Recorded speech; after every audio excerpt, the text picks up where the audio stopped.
और concentrate your mind. आप अपने एकाग्रचित ध्यान से जो है हमारी बातों को सुनेंगे।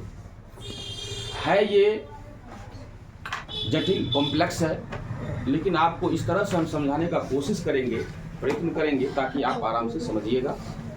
तो हम इससे पहले क्लास में आप लोगों को बताया था कि इष्ट में मुकुलन जो है किस प्रकार से होता है, उसके क्रिया विधि का वर्णन जो है आरेख के आधार पर भी हम बता दिए थे। इसके बाद एक क्रिया का मैंने चर्चा किया था जिसका नाम था टोरुलेशन। दरअसल में जीव के शरीर में मुकुल का विकास होता है और मुकुल वह मातृजीव के शरीर से अपना पोषण प्राप्त करता है, और जब उसमें कोशिका भित्ति का निर्माण हो जाता है, अर्थात जब मुकुल जो है परिपक्व हो जाता है, मैच्योर हो जाता है, तब क्या होता है, मातृजीव के शरीर से अलग हो जाता है और नया जीव बन जाता है। इसका मतलब है कि जीव के शरीर पर मुकुल का निर्माण हुआ, वह मुकुल जो है मातृजीव से अलग होकर के नया जीव बना दिया। तो कहा जाता है जब जीव के शरीर पर मुकुल का निर्माण हो और उस मुकुल से नया जीव का निर्माण हो जाए, तो उसी क्रिया को हम लोग मुकुलन कहते हैं। और आज हम आप लोग को टोरुलेशन बताना चाहेंगे कि टोरुलेशन क्या है। तो देखिए, है कुछ नहीं, जब जीव के शरीर पर मुकुल का विकास हुआ, उभार निकला, तो उसको हम लोग मुकुल कहते हैं। अब यहां पर कहा जा रहा है कि मान लो एक कोशिका है और उस कोशिका से नया जीव का निर्माण होगा। इसका मतलब निश्चित रूप से वह जीव कैसा होगा, एक कोशिकीय जीव होगा। जैसा कि मैंने बताया था, इष्ट क्या होता है, एक कोशिकीय जीव होता है। तो कहता है जब एक कोशिका पर, या कहिए जब एक कोशिका में दो या दो से अधिक मुकुल विकसित हो जाता है और पुनः मुकुल के ऊपर मुकुल विकसित हो जाता है, तो इस जटिल मुकुलन की अवस्था को हम लोग टोरुला अवस्था कहे थे। और जिस क्रिया के द्वारा ये टोरुला अवस्था आता है या होता है, उस क्रिया को हमने टोरुलेशन कहा था। तो टोरुलेशन का आप लोग को थोड़ा सा हम बताए थे, आज आप लोग को लिखना है, तो लिखिए टोरुलेशन। जो बच्चे पहले क्लास में हेडिंग दे चुके हैं टोरुलेशन, कोई दिक्कत नहीं है, और जो बच्चे आज आए हैं तो वो हेडिंग दीजिएगा टोरुलेशन।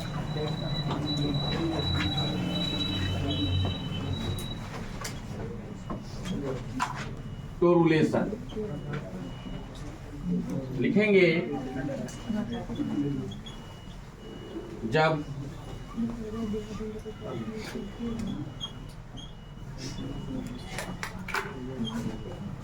एक कोशिका में दो या दो से अधिक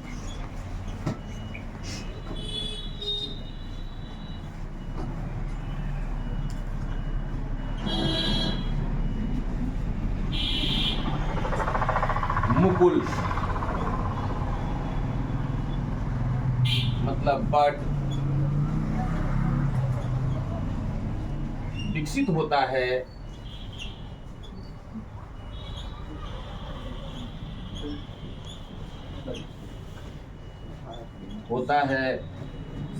और पुनः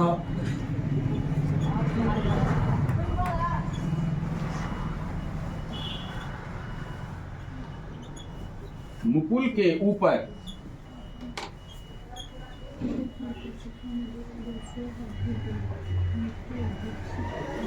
मुकुल विकसित हो जाता है,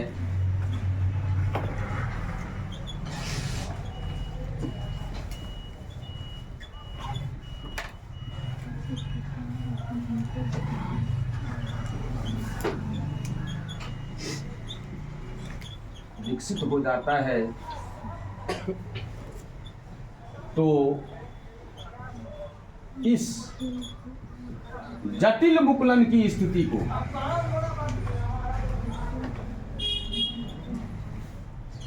जटिल मुकुलन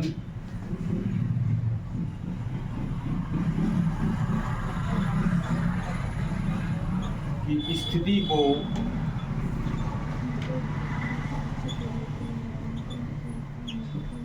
टोरुला अवस्था,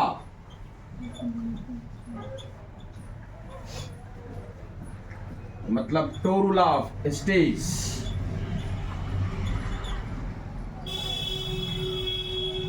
एवं इस क्रिया को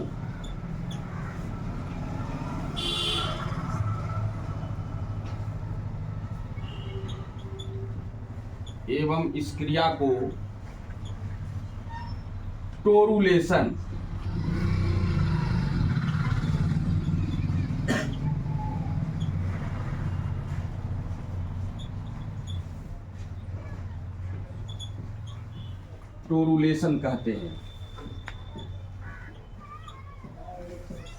ये तो आपको टोरुलेशन का डेफिनेशन हुआ, परिभाषा हुआ। मैंने टोरुलेशन को परिभाषित किया है। अब आपसे पूछा जाए कि ये टोरुलेशन जो है किस जीव में होता है, तो उसका एग्जाम्पल आप लोग लिखिएगा। आप लोग निश्चित रूप से इष्ट का नाम सुने हैं कि नहीं? इष्ट एक कोशिकीय जीव है कि बहुकोशिकीय जीव? इसमें सेल वॉल का निर्माण होता है कि नहीं? इसको पौधा में रखेंगे लक्षण में कि दूसरे में? पौधा में। यह किस प्रकार का पौधा है? कवक, फंजाई मैंने इसको कहा था। इसका हिंदी शब्द क्या होता है? खमीर। ये कहाँ पाया जाता है? शर्करा युक्त कार्बनिक पदार्थ में पाया जाता है। किण्वन की क्रिया किसके उपस्थिति में होती है? इष्ट के उपस्थिति में होती है। किण्वन की क्रिया के फलस्वरूप इष्ट जो है क्या करता है? किण्वन की क्रिया के फलस्वरूप इथाइल अल्कोहल या इथेनॉल नशीला पदार्थ का निर्माण करता है। कोई दिक्कत?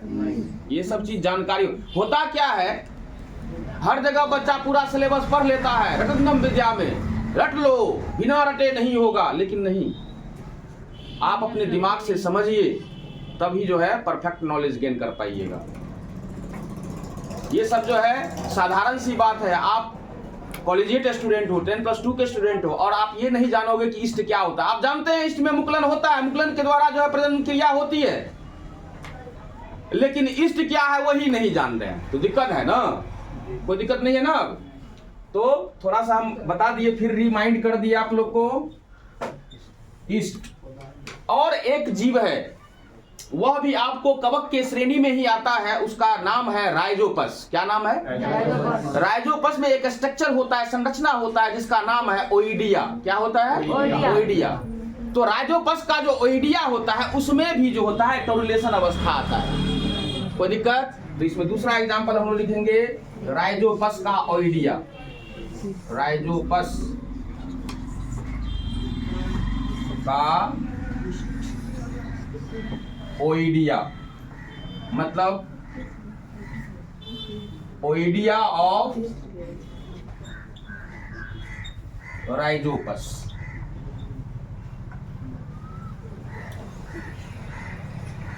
Oidia of Rhizopus.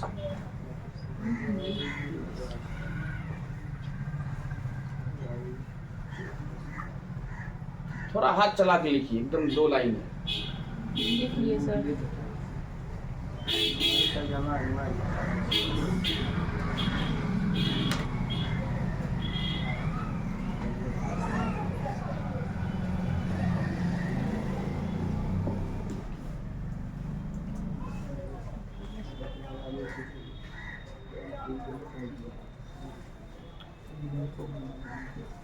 हो गया? Yes sir. Yes sir. तो अगर आपसे पूछा जाए कि टोरुलेशन की क्रिया किसमें होती है, क्या कहिएगा? इष्ट में, राइजोपस का ओइडिया में। अगर ये पूछा जाए कि टोरुलेशन है क्या, तो कहिएगा वो जीव का शरीर होता है ना। तो जीव के शरीर पर जो है 2 से अधिक मुकुल बन जाता है। अब फिर क्या होता है घटना? मुकुल के ऊपर मुकुल बन जाता है। इसका मतलब क्या हुआ? टोरुलेशन की क्रिया में क्या होता है? मुकुल के ऊपर मुकुल बन जाता है।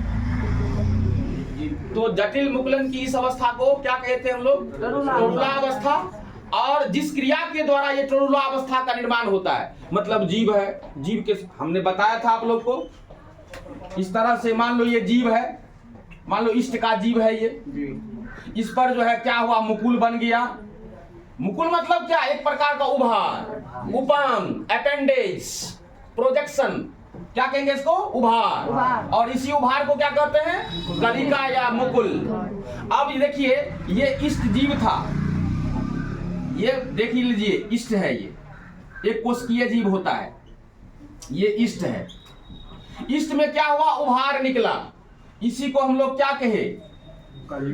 कलिका या मुकुल। कलिका या मुकुल, बड। अब देखो क्या कह रहा है, दो या दो से अधिक, तो मान लो हम दो ठो जो है मुकुल को बना रहे हैं, दो मुकुल बन गया। अब क्या होगा? मुकुल का निर्माण तो हो गया, कितना? दो हुआ, दो से अधिक भी हो सकता है। अब क्या होगा? मुकुल के ऊपर जो है मुकुल का निर्माण हो जाएगा। क्या होगा? मुकुल के ऊपर क्या होगा? मुकुल का निर्माण हो जाएगा। तब ये क्या हुआ? जटिल अवस्था हो गया मुकुलन का। अरे मुकुलन में एक मुकुल का निर्माण होता था, यहाँ तो ढेर सारा मुकुल का निर्माण होता है। इसका मतलब क्या? जटिल अवस्था हो गया ना मुकुलन का। इस अवस्था को क्या कहते हैं? टोरुला अवस्था। और टोरुला अवस्था का जिस क्रिया के द्वारा निर्माण होता है, मतलब क्या? जीव के शरीर पर जो है दो या दो से अधिक मुकुल का जो निर्माण हो जाता है, मुकुल का निर्माण होता है, फिर मुकुल के ऊपर पुनः मुकुल का विकास हो जाता है, उसी क्रिया को क्या कहते हैं? टोरुलेशन। क्रिया को क्या कहते हैं? टोरुलेशन। जटिल अवस्था को कहते हैं टोरुला अवस्था। लेकिन जिस क्रिया के द्वारा टोरुला अवस्था का निर्माण होता है, उस क्रिया को क्या कहते हैं? टोरुलेशन कहते हैं। तो इस तरह से इष्ट है, ये कलिका या मुकुल है। अब मुकुल के ऊपर मुकुल मतलब सुपर मुकुल, नहीं रे, मतलब मुकुल के ऊपर जब मुकुल का निर्माण होता है, तब इस क्रिया को क्या कहते हैं? टोरुलेशन कहते हैं। ये देखिए बड, ये भी बड है।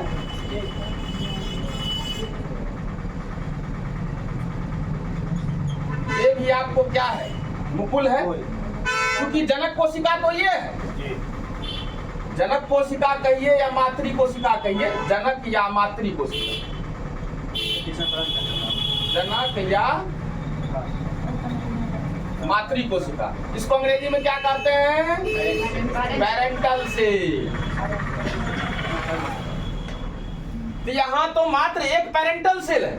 पेरेंटल सेल में पहले मुकुल बना, फिर मुकुल के ऊपर मुकुल बन गया, फिर इधर भी मुकुल बना, इधर भी मुकुल के ऊपर मुकुल बन गया, मुकुल के ऊपर मुकुल बन गया। इसका मतलब क्या है कि जब जीव के शरीर में या एक कोशिका में दो या दो से अधिक मुकुल का निर्माण हो जाता है और पुनः मुकुल के ऊपर मुकुल का निर्माण हो जाता है, तो मुकुलन की इस जटिल अवस्था को टोरुला अवस्था, और जिस क्रिया के द्वारा टोरुला अवस्था का निर्माण होता है उसको हम लोग टोरुलेशन कहते हैं। जहां तक में कहीं किसी को दिक्कत है तो आप लोग जो है उसको लिख ही लिए हैं, नीचे भी इस फिगर को डाल लीजिए। और फिगर में क्या लिखिएगा? ईस्ट में टोरुलेशन, ईस्ट में टोरुलेशन, टोरुलेशन इन ईस्ट। जहां राइटिंग नहीं समझ में आएगा पूछ लेना।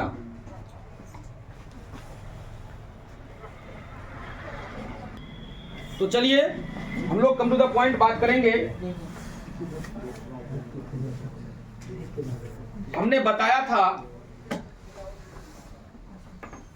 कि आपका 12वीं कक्षा का पहला लेसन बायोलॉजी का जो है कौन सा है? जीवों में जनन, रिप्रोडक्शन इन ऑर्गेनिज्म। क्या है? जीवों में जनन। और मैंने आपको बताया था कि जनन, ध्यान देना, जो बच्चे आज भी आए हो उसको समझ में आ जाएगा, एकदम पीसफुली माइंड से समझोगे। जीवों में जनन जो होता है दो प्रकार से होता है, इसलिए मैंने जनन को या प्रजनन को दो भागों में बांटा था। मैंने कहा था एक अलैंगिक प्रजनन होता है, दूसरा लैंगिक प्रजनन होता है। अच्छा बता, तो प्रजनन की क्रिया जो होगी किसमें होगी? जनन की क्रिया किसमें होगी? किसका लक्षण है? जीव का लक्षण है, जीव में न होगा। चाहे अलैंगिक जनन हो या लैंगिक जनन हो, ये जनन की प्रक्रिया किसमें होगी? जीव में। और जनन का रिजल्ट परिणाम क्या होता है? जीव की संख्या में वृद्धि। क्या होता है? वृद्धि। अब देखिए जनन को मैंने कहा था दो बातें। मान लीजिए ये कोई जीव है, मान लीजिए, मानना है, और ये जीव जो है विभाजित होकर के दो जीव का निर्माण कर दिया। ठीक है। अब एक जीव का हम उदाहरण ले रहे हैं, मानव। किसका ले रहे हैं? मानव, ह्यूमन। अब देखिए ह्यूमन में क्या होता है? नर और मादा होता है, नर और मादा। अब देखिए यह भी जीव है, ध्यान देना है कि यह भी जीव है, लेकिन इसमें नर और मादा नहीं है, बल्कि जीव का शरीर दो खंड में विभाजित होकर के दो जीव का निर्माण कर दिया। इसका मतलब क्या? इसमें नर और मादा भाग लिया क्या? नहीं। तो उस प्रकार का प्रजनन या जनन जिसमें नर और मादा भाग नहीं लेता है, अलैंगिक प्रजनन कहलाता है। और वैसा प्रजनन जिसमें नर और मादा भाग लेता है। तो नर और मादा का भाग लेना, ध्यान से सुनिए, नर और मादा का भाग लेना। नर में एक कोशिका बनता है जिसको मैंने शुक्राणु कहा था, याद होगा आप लोग को, स्पर्म। और मादा में एक कोशिका का निर्माण होता है, उसको कहते हैं अंडाणु, मतलब ओभम। कोई दिक्कत है? और जो बच्चा ध्यान से समझोगे, यहाँ बहुत मार्मिक चीज हम बताने जा रहे हैं। ये क्या हो जाएगा? स्पर्म होता है। ड्यूरिंग लेक्चर जो होता है कहीं मिस्टेक होता है तो इस तरह से बोल दो। जी सर। ये गलती नहीं है, कमिटेड मिस्टेक होता है। क्योंकि लेक्चर दे रहे होते हैं तो लेक्चर पर ध्यान रहता है, तो कभी जो है इस तरह की बात हो सकती है। तो आप लोग को हम बता रहे थे कि मानव में हमने बताया था, मानव क्या होता है? एक लिंगी प्राणी होता है। एक लिंगी प्राणी किसको कहते हैं? वैसा प्राणी जिसमें नर का शरीर और मादा का शरीर अलग अलग होता है। तो बताइए, मानव में नर का शरीर अलग होता है, मादा का शरीर अलग होता है। इसका मतलब मानव अर्थात मनुष्य अर्थात ह्यूमन जो है एक लिंगी प्राणी है कि द्विलिंगी? एक लिंगी प्राणी है। तो नर के शरीर में किसका निर्माण होता है? शुक्राणु का। मादा के शरीर में किसका निर्माण होता है? अंडाणु का। और होता क्या है, ये शुक्राणु जो है अंडाणु से जाके मिलता है। शुक्राणु जा किससे मिलता है? अंडाणु से। और ये भी कोशिका है, ये भी कोशिका है। और दोनों कोशिका मिलकर के एक कोशिका को बना देता है। और ये जो कोशिका बना, इस कोशिका को हमने कहा था युग्मनज। क्या कहा था? युग्मनज, जायगोट, जायगोट। और एक चीज जानिए, ध्यान दीजिए, don't make a noise inside the class during lecture. अगर आप लोग ध्यान नहीं दीजिएगा, हल्ला कीजिएगा तो बात समझ में नहीं आएगी। बहुत मार्मिक बात बताने जा रहे हैं। थोड़ा सा हम फेस बैक हुए हैं। क्यों हुए हैं? ताकि आप लोग समझिए, चूंकि जनन पढ़ रहे हैं। आप लोग में से बताइए, ये शुक्राणु क्या है, अंडाणु क्या है?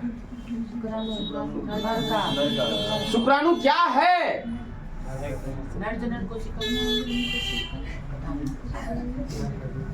इससे कहते हैं ना,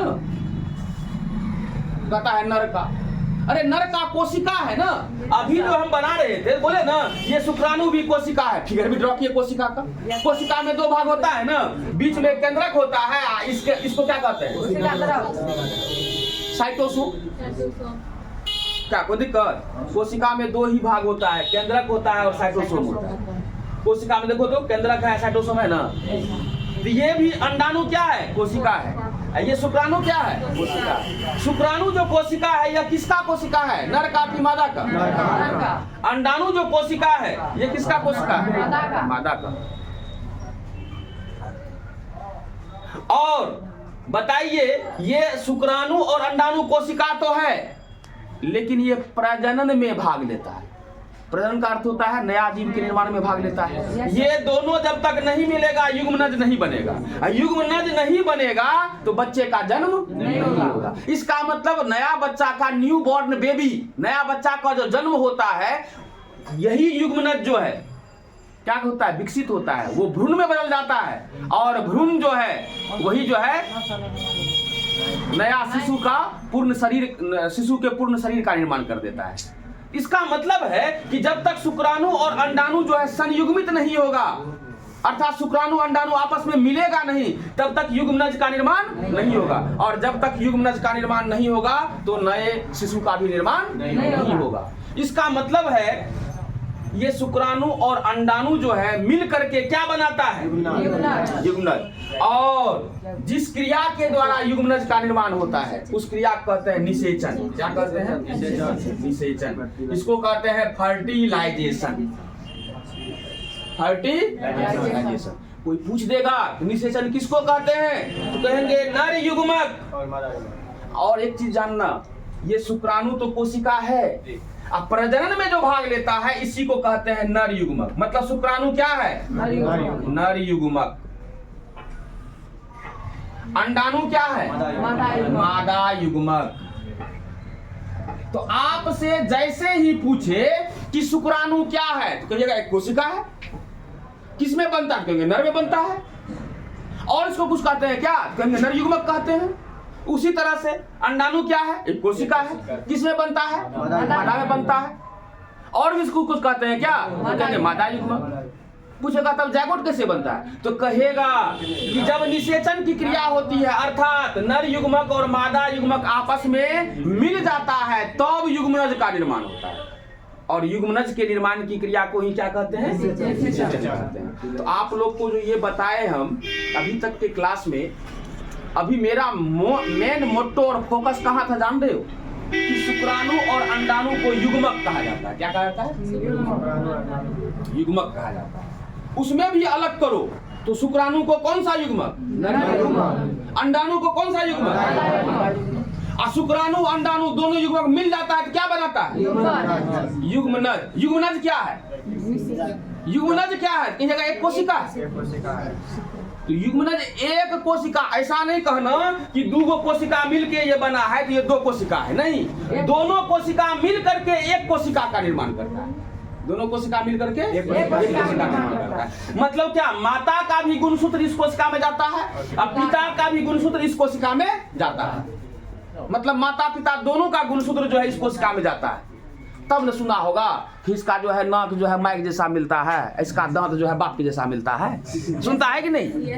इसका लक्षण बापे जैसा है, ये माइक जैसा लंबा हो गया है, कहता है रे ये बापे जहन जो है नटा है। ऐसा सुनते हैं ना हम लोग। ये किसके कारण होता है? गुणसूत्र के कारण। क्यों? क्योंकि गुणसूत्र पर जीन पाया जाता है। जीन भूत विचार वाला नहीं। जीन को कहा जाता है smallest segment of DNA which is responsible for the formation of minimum single character. मतलब हुआ, हिंदी में भी बता रहे हैं, डीएनए का सबसे छोटा टुकड़ा। डीएनए का नाम सुना है तुम लोग? ये देखिए फेयर लवली का प्रचार आप लोग सुने होंगे, देखे होंगे इस तरह से आता है ना। यही जो है डीएनए है जो आपको आगे हम पढ़ाएंगे, मॉलिक्यूलर बेस ऑफ लाइफ, जीवन का आणविक आधार जब बताएंगे उसमें डीएनए है। ये मान लीजिए डीएनए है, इसका जो है छोटा से छोटा टुकड़ा, इसका टुकड़ा कर लीजिए। डीएनए का सबसे छोटा टुकड़ा जो कम से कम एक लक्षण का निर्माण करता है। अगर डीएनए का टुकड़ा होगा लक्षण का निर्माण नहीं करेगा उसको जीन नहीं कहेंगे। तब जीन किसको कहेंगे? डीएनए का वैसा टुकड़ा जो कम से कम एक लक्षण का निर्माण करता है उसको क्या कहते हैं? जीन कहते हैं। तो लक्षण का निर्माण तब किसके द्वारा होता है? जीन के द्वारा होता है। जीन कहाँ पाया जाता है?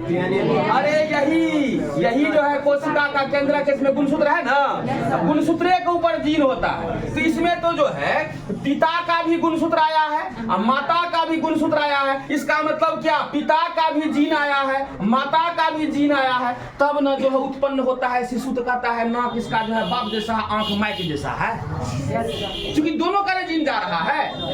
बात समझ में आ रही है ना? इसका मतलब आप लोग से अगर पूछा जाए कि लक्षण का निर्माण किसके द्वारा होता है? जीन के द्वारा। जीन कहाँ पाया जाता है? गुणसूत्र के ऊपर। गुणसूत्र को अंग्रेजी में हम लोग क्या कहते हैं? क्रोमोसोम। यहाँ तक में कहीं दिक्कत है? अच्छा बताइए तो यहाँ मानव के केस में युग्मक का संलयन हुआ कि नहीं? संलयन का अर्थ होता है मिलन। मानव के केस में युग्मक अर्थात नर युग्मक मादा युग्मक का संलयन हुआ कि नहीं? हुआ। लेकिन यहाँ जो एक जीव का कल्पना किए थे, जीव दो खंड में विभाजित होकर के दो जीव का निर्माण कर दिया, क्या यहाँ पर युग्मक का संलयन हुआ है क्या? नहीं ना हुआ। यहाँ पर नर और मादा भाग लिया है क्या? नहीं ना।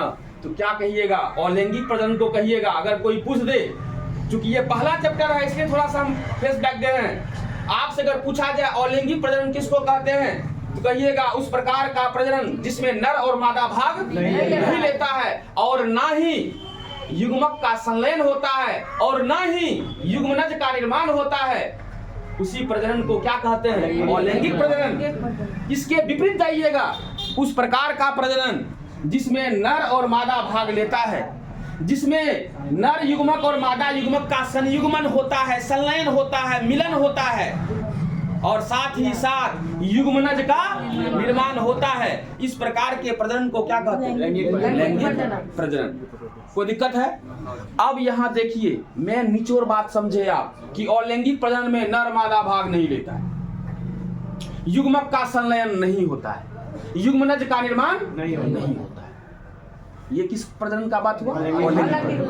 अब लैंगिक प्रजनन में चलिए कहेंगे इसमें नर और मादा भाग लेता है, युग्मक का संलयन होता है। किस युग्मक का संलयन? नर युग्मक और मादा युग्मक का संलयन होता है, युग्मनज का निर्माण होता है। कौन सा प्रजनन कहलाता है? लैंगिक प्रजनन कहलाता है। तो आप लोग का अभी जो चल रहा है अलैंगिक प्रजनन चल रहा है। अलैंगिक प्रजनन विभिन्न विधियों के द्वारा होता है, मैंने बताया था। विभिन्न विधि के द्वारा जो होता है, तो उसमें कितना विधि लिखाए थे? 6 विधि। इस सोच रही पूछ देंगे इसलिए देख रही है।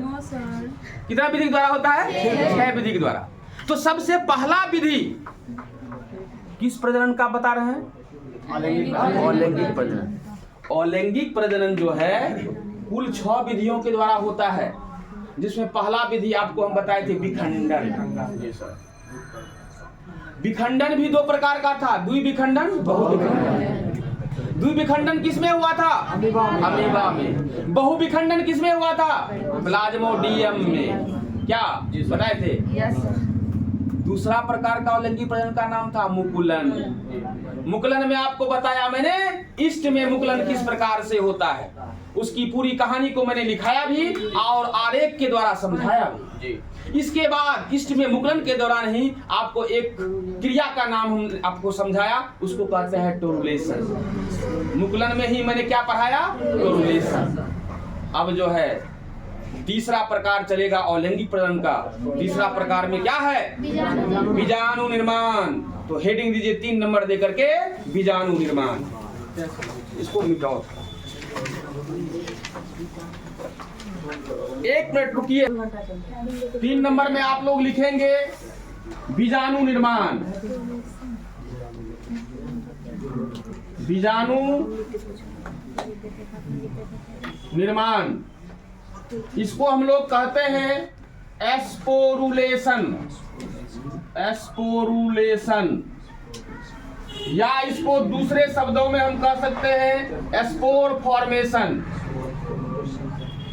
एस्पोर फॉर्मेशन।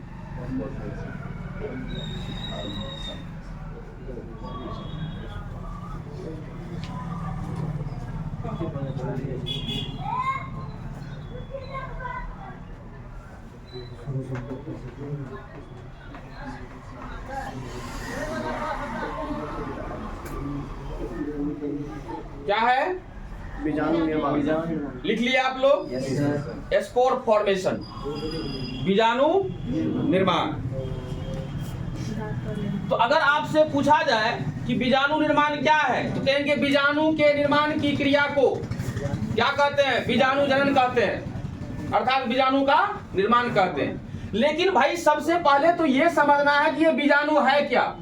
हर जगह क्या होता है, पूरा सिलेबस खत्म, लेकिन इष्ट क्या है पता नहीं, स्पंजिला क्या है पता नहीं। क्या हमने बताया था आप लोग को? जी सर। तो जो बच्चा टैलेंटेड होता है, जब आपके लेक्चरर जो है लेक्चर दे रहे होते हैं, उस शब्द को नहीं भी लिखते हैं तो उसको जाकर के घर में कॉपी कीजिए, then you will be the perfect student.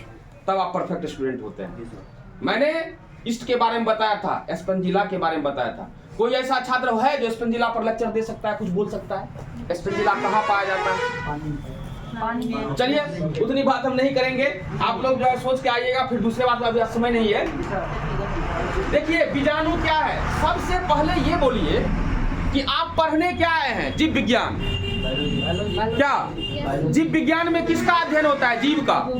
जीव का शरीर किसका बना होता है? कुछ भी पूछे तो कम से कम एक बात याद रखना, कोशिका जरूर कह देना। कहेगा लघु बीजाणु क्या है तो कोशिका है, गुरु बीजाणु क्या है? कोशिका है। बीजाणु क्या है? कोशिका है। बात समझ में आ रही है? तो आपको अगर पूछा जाए कि बीजाणु क्या है, क्या कहिएगा? पूछेगा कैसा कोशिका है बीजाणु, कहिएगा छोटका कोशिका है, नमहरका नहीं। किसका कोशिका है? हाँ, मतलब सूक्ष्म कोशिका है। बीजाणु कैसा कोशिका है? सूक्ष्म। सूक्ष्म का अर्थ क्या होता है? छोटा। इसका मतलब जो है बीजाणु क्या है? छोटा कोशिका है। और एक चीज जानिए, बीजाणु जो होता है उसमें पतला कोशिका भित्ति होता है। क्या होता है? पतला कोशिका भित्ति। जैसे कोशिका भित्ति आ गया तो बताइए ये प्लांट का होगा कोशिका कि जंतु का? प्लांट का। क्योंकि प्लांट का शरीर जो होता है और प्लांट का शरीर जिस कोशिका का बना होता है उस कोशिका को पादप कोशिका कहते हैं। अब पादप कोशिका चारों ओर से किसके द्वारा घिरा होता है? कोशिका भित्ति के द्वारा घिरा होता है। तो पादप कोशिका में न कोशिका भित्ति पाया जाता है। तो अगर आपसे पूछा जाए कि बीजाणु क्या है तो कहिएगा, इसको लिख लीजिए, बीजाणु एक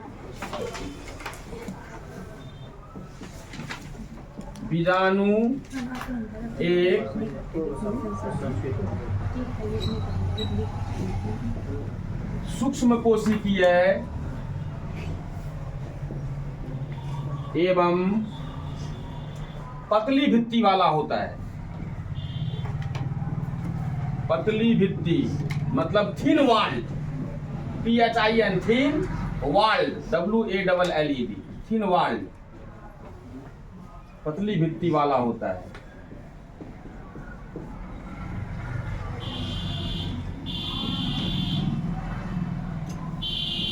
बीजाणु का अंग्रेजी क्या होता है? स्पोर। बीजाणु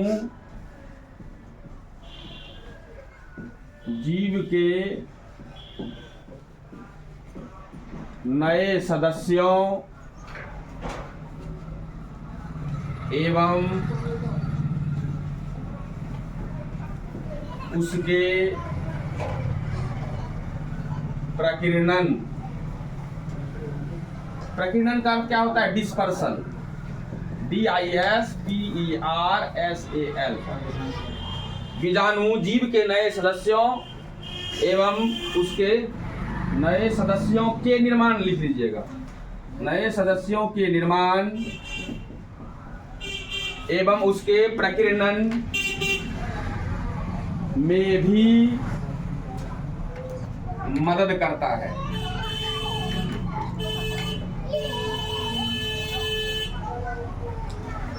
अब आज समय नहीं है इसलिए आप लोग इसको इत्मीनान से लिख लीजिए। इसके बाद जो है नेक्स्ट क्लास में हम स्पोर फॉर्मेशन किस प्रकार से होता है, किस में होता है, वो फिगर के साथ, डायग्राम के साथ आप लोग को हम समझाएंगे। तो आज यहीं तक, same time same place but next day. Thank you very much.